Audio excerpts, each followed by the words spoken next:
भगवान ने तुमको नहीं दिया, जो दे रहा है उसका उत्साह वर्धन करे। बहुत बढ़िया भैया, बहुत अच्छा सुंदर कार्य हो रहा है। बहन को बेटा हुआ, बहन ने ला करके दे दिया, आत्मदेव जी खुश हो गए।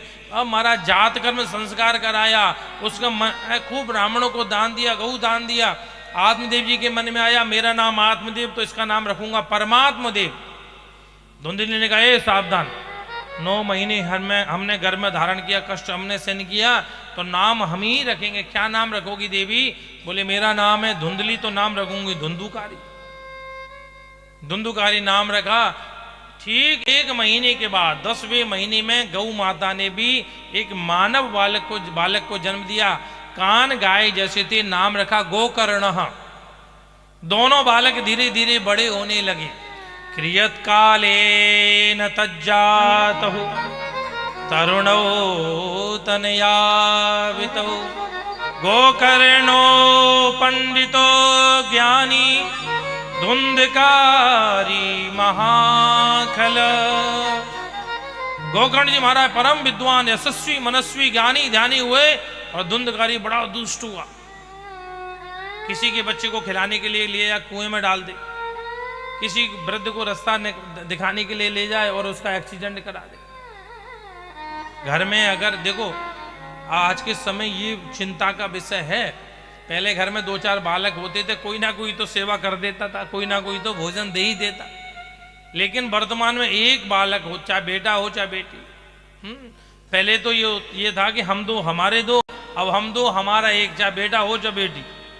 महाराज हम बेटा बेटी में फर्क नहीं करते, वो तो ठीक है, लेकिन हम कहाँ जा रहे हैं? सारे आने वाली 10 से 20 साल के अंदर सारे संबंध समाप्त होने वाले हैं। आप ये बात हकीकत मान लेना हमारी। जब घर में एक ही बेटा रहेगा चाहे बेटी रहेंगी, न चाचा न ताऊ न मामा न मौसी न बुआ न फूफा न जीजा न साली, सब समाप्त। केवल एक ही संबंध रहेगा, पशुवत, मानव और पुरुष और स्त्री, और दूसरा कोई संबंध ही नहीं है। पशुओं में होता है ना, केवल स्त्री और पुरुष का ही जोड़ा होता है। यही होने वाला है और कुछ नहीं होगा। एक बात बताएं, हम सबको गुरु तो चाहिए। गुरु कहीं से ऊपर से टपकते हैं क्या?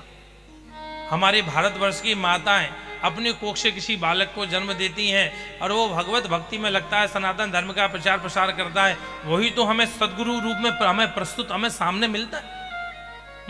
हमें डॉक्टर चाहिए, हमें हमारे देश की रक्षा के लिए हमें वीर योद्धा चाहिए, जवान चाहिए हमें,